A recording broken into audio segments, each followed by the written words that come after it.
We bring together top leaders and experts to share their unfiltered truth about the journey to self-actualization and the path to heart-centered leadership. You'll hear raw lessons, learn ancient wisdom, and practical steps to rise to your fullest potential. Now is the time to walk into this new paradigm of leadership. Let's transcend together.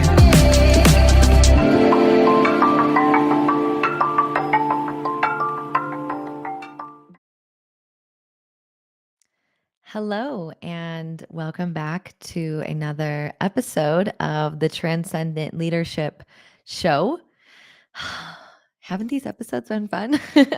I've been having a really great time recording and getting really excited in the next couple of weeks here to start sharing with you some of the guests that we are going to bring on who embody transcendent leadership. And so without further ado, I just want to dive right into today's content because it's going to be super juicy and jam-packed with things that you can start thinking about in your life as you desire to rise into your greatness, to embody the leader that you know that you're here to be, and to really listen to the call that is from your higher self or God that's really inviting you to go for it, to do the things that you've been wanting to do, and to show up in a more heart-centered place so that you can contribute your heart and your love and your value to supporting the consciousness and raising and guiding us all into prosperity. So this is going to be a really jam-packed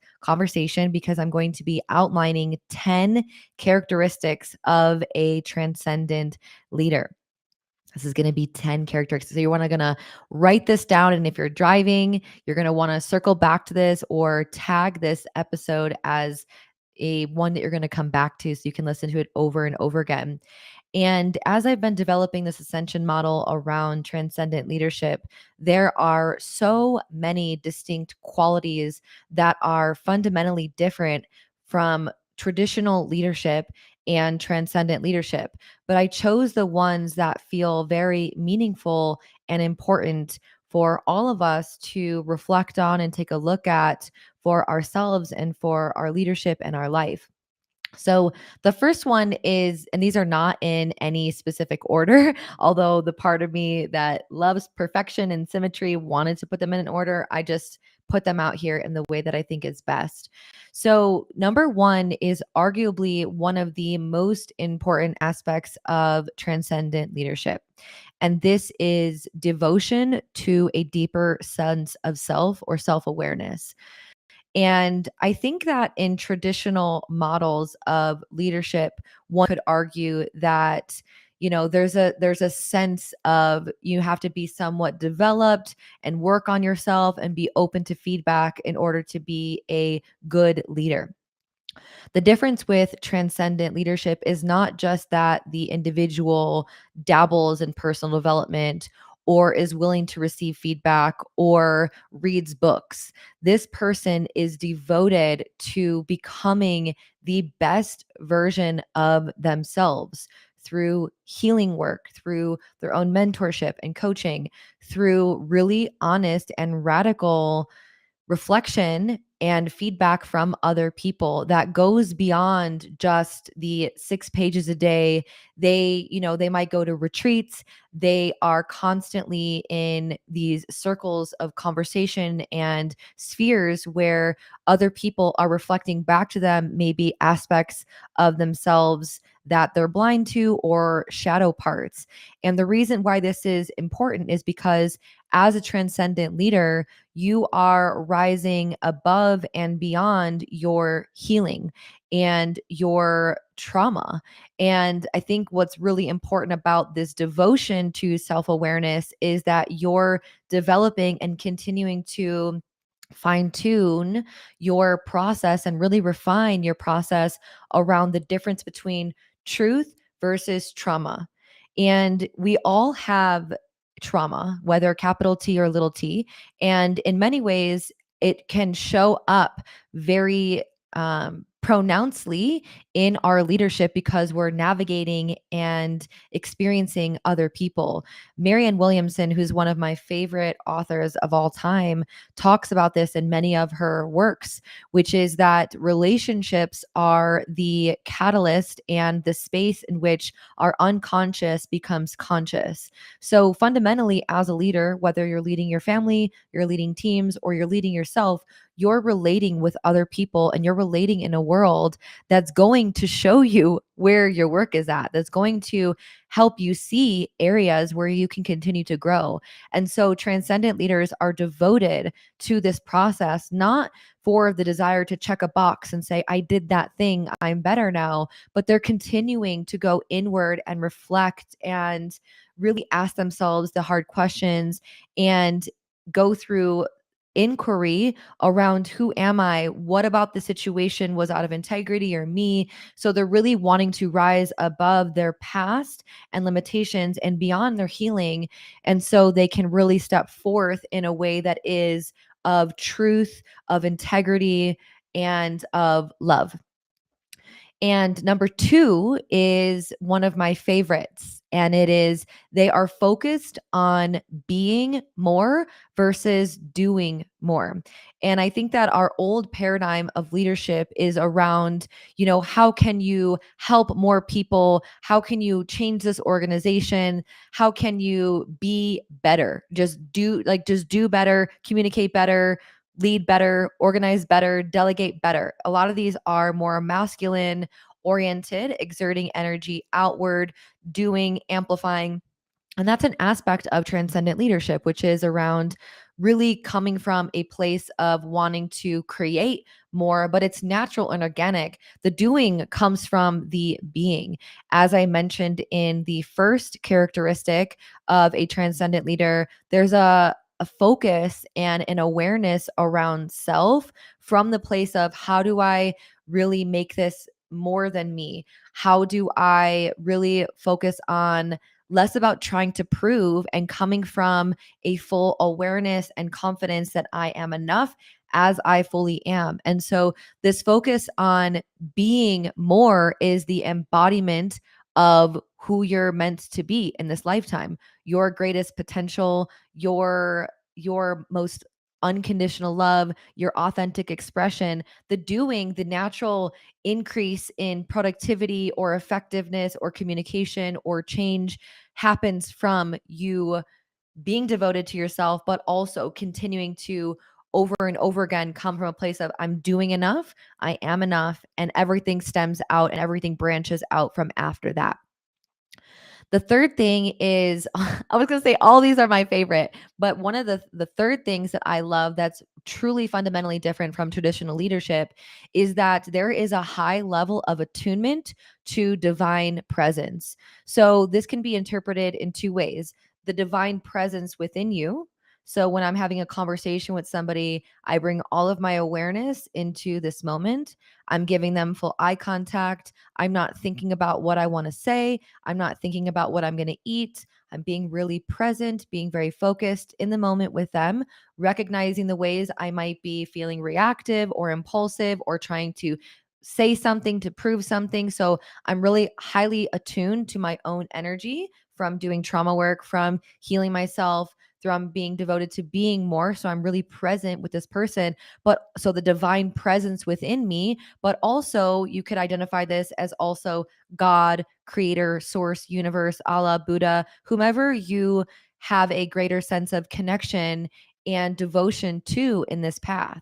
And so being attuned to presence is allowing yourself to be an open channel for goodness, for grace, for love, and seeing how you can be the steward of this medicine, of this truth, and being open to not only recognizing how you lead, but also how you can rely on divine love and consciousness and your guides, angels, ancestors, whomever are going to also lead you. There's this really high attunement to the harmony and the interconnectedness of life and the divine presence that's within me, above me, within you, below you. Like, it's in everything. And so when we can connect to the God within everything and allow ourselves to act in a way that embodies, not what would Jesus do in a way, but kind of like, how can I come from the most loving place? How can I see the situation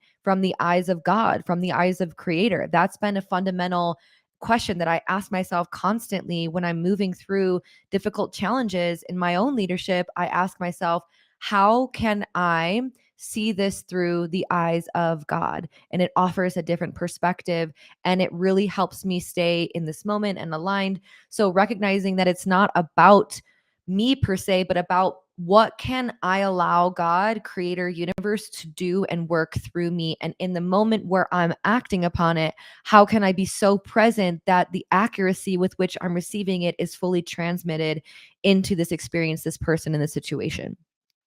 Ooh, I felt like that was divine wisdom coming right through me right there. That felt really good to say.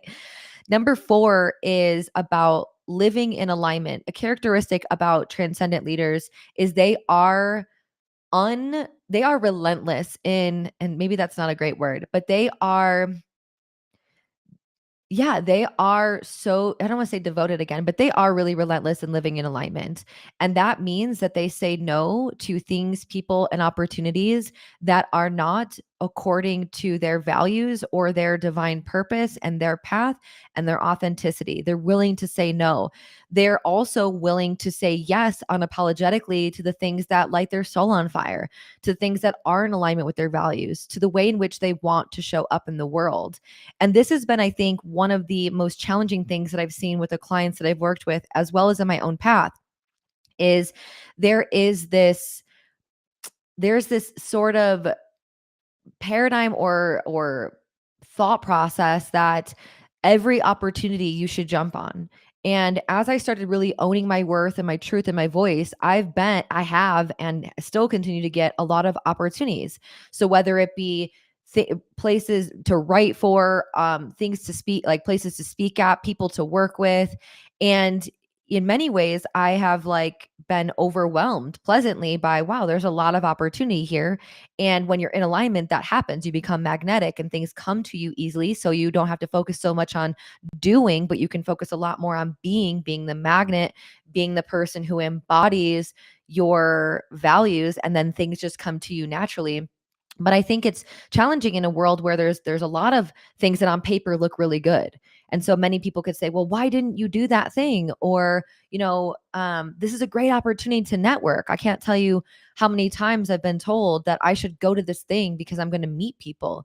And when you really are attuned to divine presence and you really trust your process and God, and you're devoted, you realize that nothing that's meant for you is ever going to pass you by.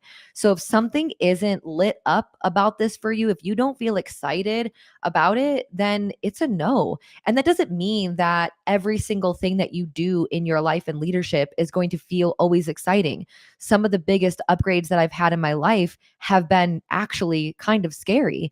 So, but it's also paired with excitement. So excitement paired with fear can be alignment, but resistance only, or something that doesn't feel right only, I don't want to say resistance because resistance is often moved through, but if something doesn't feel right and exciting and there's no other side of that, then that's something to really take a look at. So being really devoted to your alignment and staying in integrity with yourself is fundamental in really reaching your potential and doing it in a way that does not burn you out. Because as you choose these things that are not in alignment with your values and what you're here to do and what feels exciting for you, that's when burnout happens, because you're moving from a place of fear of you're going to miss out on this opportunity or this client, etc. So trusting, knowing, and fully believing that you will never have anything that misses you or passes you by when you're choosing your alignment.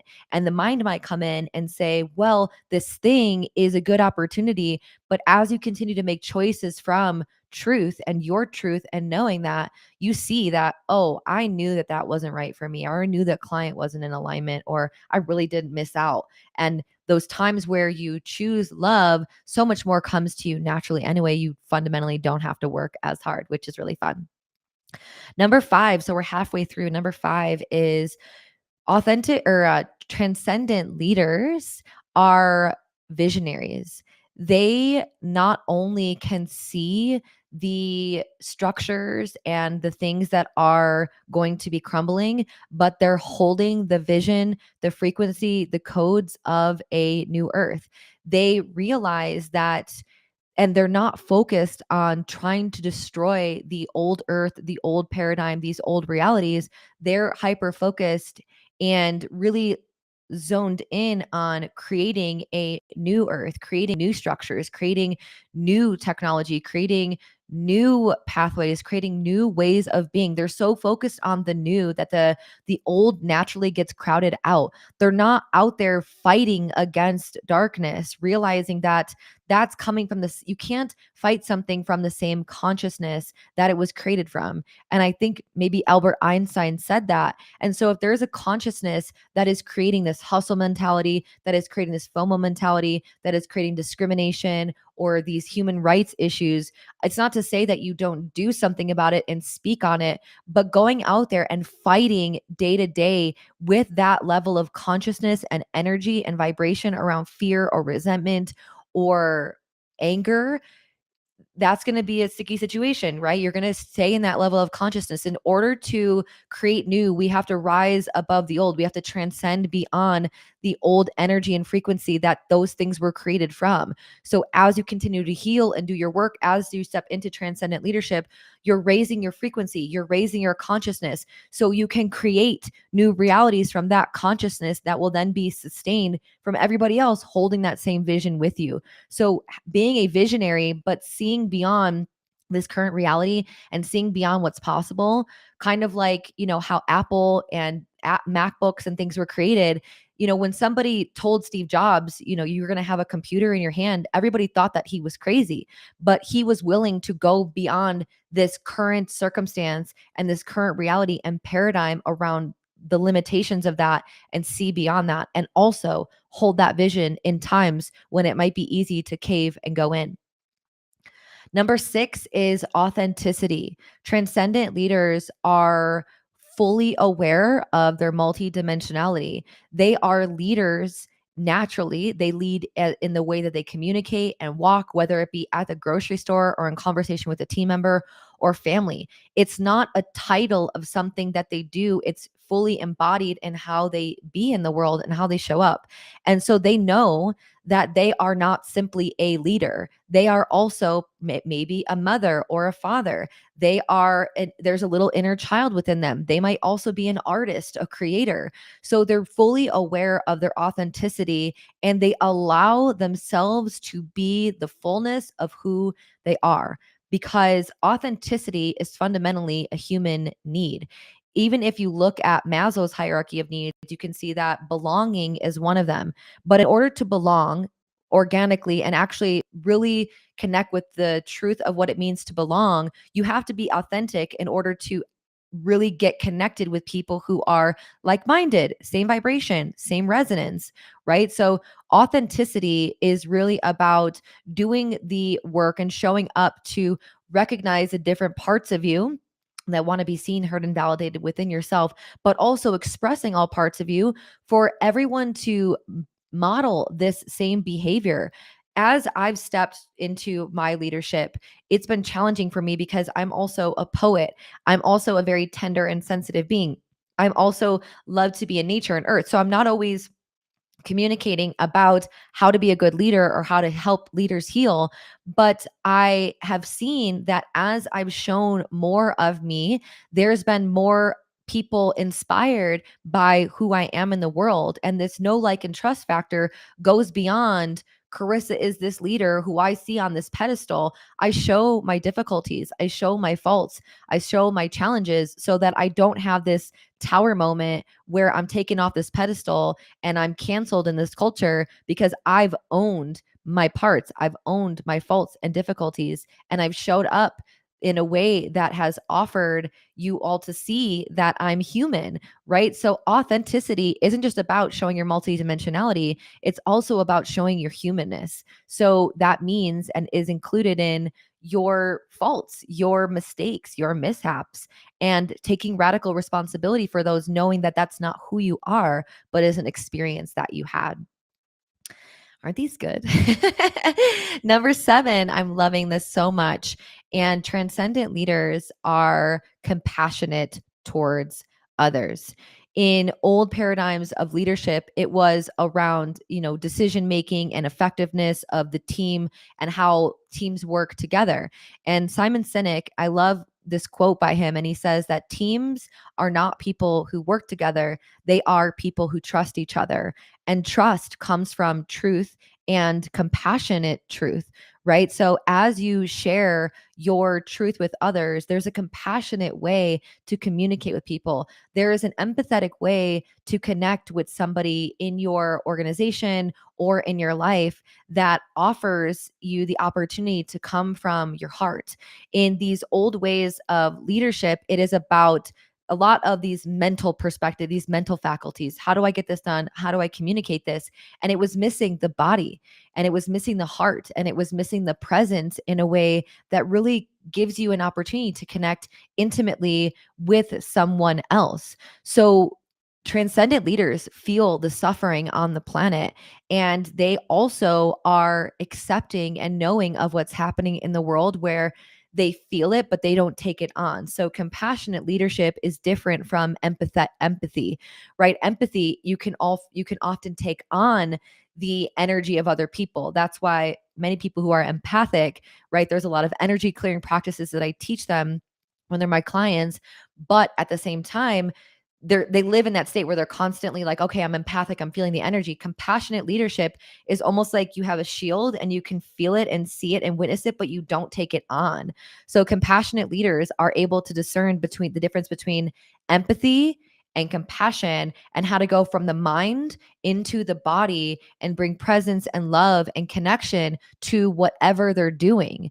No matter if I'm in a disagreement with somebody, I can still be compassionate with them. There is a loving way to say a difficult truth. I've had many hard conversations in my life with people, friends, families, team members, etc., that have required me to say something that was really hard, both for me to say and likely for them to hear. So compassionate leadership is about being truthful, because the most loving thing you can do is be honest and truthful. That might be a really interesting thing for some people to hear, because some people think truth or spirituality is about love and light, and yes it is, but don't mistake, truth is loving. And even though it might hurt somebody, the most loving thing that you can do is be truthful. And so compassionate is about being able to hold the truth and your heart at the same time. Number 8 is they are servant hearted. So transcendent leaders don't lead for themselves. And I think I might have talked about this in the last episode. And if you haven't listened to that around what transcendent leadership actually is, I would listen to it. The process kind of goes like this. They lead for themselves. So they go, I'm leading for me. I'm leading me. So number 1 is they lead for me. Number 2 is they lead for you, right? I'm leading you. I'm leading our organization. I'm leading our team. Then there's the third level, which is I'm leading us. I'm leading for both of us. This is a win-win model. And then the fourth level is leading for all. I'm leading for my neighbor. I'm leading for me. I'm leading for you. I'm leading for God. I'm leading for humanity and humankind. So there's this meta approach to life where there's a recognition around the oneness and the interconnectedness of everything. And they desire to go beyond themselves. They desire to transcend beyond this is about me, and they lead for the awareness around how their leadership is going to ripple and connect with people all over the planet, knowing that if they help one person a day or one person at a time, that ripple effect can be significant. They're not wrapped up in their ego around, well, how many people are impacted by my courses or my work or my mastermind or on my email list. They're recognizing if I help one person, I am leading and I'm still doing my divine purpose and mission. So it's about oneness, about humanity, about bringing people together, and about embodying that, not just speaking and saying the words and saving face and being like, oh yeah, I, just, bring in talk to it. It's about acting in that way. Love and leadership isn't just a thought or a title. It is an action, and it is a choice to something that you might be invited to do every single day. And it might not always be easy. So as you're holding the vision as the visionary transcendent leader that you desire to be, it's also about being servant hearted and recognizing that this isn't about you, which is what's helped me in many ways transcend beyond my fears around cancel culture or being ridiculed online.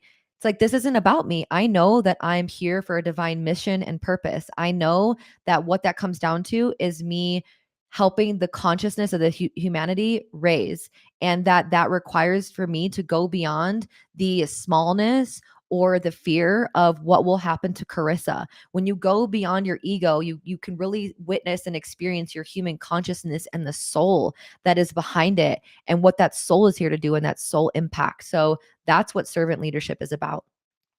Number 9 is the transcendent leader is also able to hold multiple perspectives.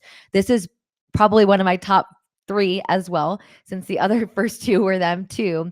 And it is about transcending beyond duality. So you're right and I'm wrong. This is black and this is white. Transcendent leaders are able to play in the gray area. They're able to see multiple perspectives. They're able to recognize that sometimes things just depend on the circumstance. Everything is relative. So they're able to hold what I identify as the third perspective, and which is also related to the third eye, which is the ultimate truth, seeing things as they really are. And in this way, they're able to transcend beyond duality. And I think that's what in many ways transcendent leaders are stepping forth here to do, is to see that it's not about race, black and white, or gender, feminine, masculine, male, female, or about good, bad, right, wrong. That's an old paradigm, and that is causing us to feel separate, which is what the ego does, which is what the opposite of what leadership is about. Leadership is about bringing into oneness, bringing into harmony, bringing into community and family, and going beyond that we are all separate and seeing how we are all connected. So they're able to hold multiple perspectives. So when a team member comes to them, or when a client comes to them, or even when a family member and says, my experience is this, they're able to say compassionately and meet them in that, and not cave in their boundaries and just go, oh, well, I also believe that. They're able to hold that and say, yeah, I also can see that. And here's the perspective that I hold too.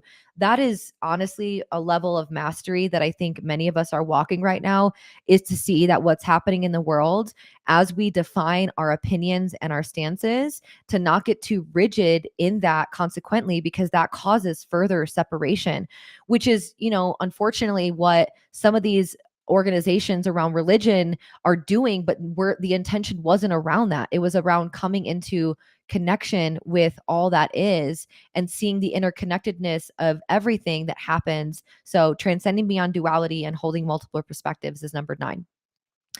And then number 10 is, ooh, this is a really big one. Transcendent leaders are courageous. They are not fearless. They do not walk their path, trailblaze, hold the vision, communicate from their heart. They're not devoted to healing just because they're fearless. They do it because they're courageous, and they're able to cultivate a deep sense of power and safety within themselves because they have gone through their healing journey. They recognize their parts, their needs, their reactivity. They see the multiple perspectives and truth. So they're able to act courageously. They're really able to transcend beyond and go beyond their human limitation, because they meet their edges with a level of understanding that I'm betting on me, I'm betting on humanity, I'm going all in. This is something that I've really been tapping into, especially as of late, is not trying to be fearless, but just wanting to embody more courage, because I'm meeting a lot of edges right now. In the next couple episodes, I'll likely talk about it, but I'm meeting a lot of edges around who I see myself as, what my identity is, and allowing that to be dissolved in a way of like, sometimes I don't feel like I know exactly what the path looks like, but I'm willing to take the next step. And transcendent leaders are that. They hold the vision of where they're going, and they may not see the path, but they're courageous enough to take the next step. And that kind of individual is what the world needs. Not people who have a 10-year roadmap on how to get there and are rigid around it, but those who are willing to walk in faith, walk in being led by God and creator, and to do so in a way that says, I may not have all the answers, but come next to me, come walk with me. I don't need to be ahead of you. I don't need to be above you. I want to do this together. And that requires a level of courage and humility that is beyond anything that we have seen in modern day leadership. And many of these things that I talked about in the 10 characteristics of a transcendent leaders is based on ancient wisdom of spiritual teachings that really lean on the truth of enlightenment and self-actualization. And as I talked about in the last episode around what transcendent leadership is, this is a model that is beyond self actualization, because it's not about self, of what I can actualize within me. It's about how can I go beyond that. And, enlightenment in many ways, you could say, is still kind of structured in this. It's about me reaching this thing.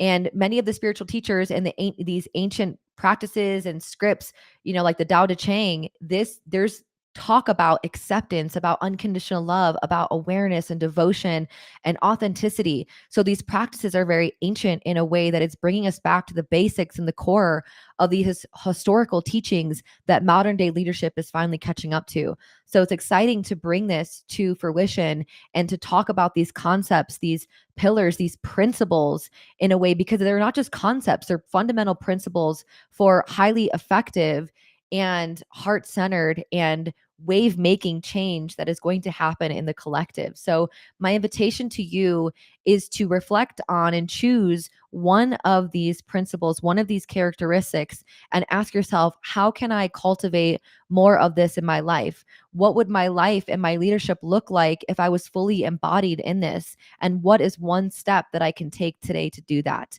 And I would love to hear from you in Instagram or on Facebook as you start to lean into these practices on how it's going and what's coming up for you. And if you haven't already, it would mean so much to us if you could rate and review the podcast, especially as we just newly relaunched, so that we can get this word out to the collective in a way that feels really expansive and reach the people this needs to reach. So thank you so much for being here today, and I will see you all next week. Bye bye.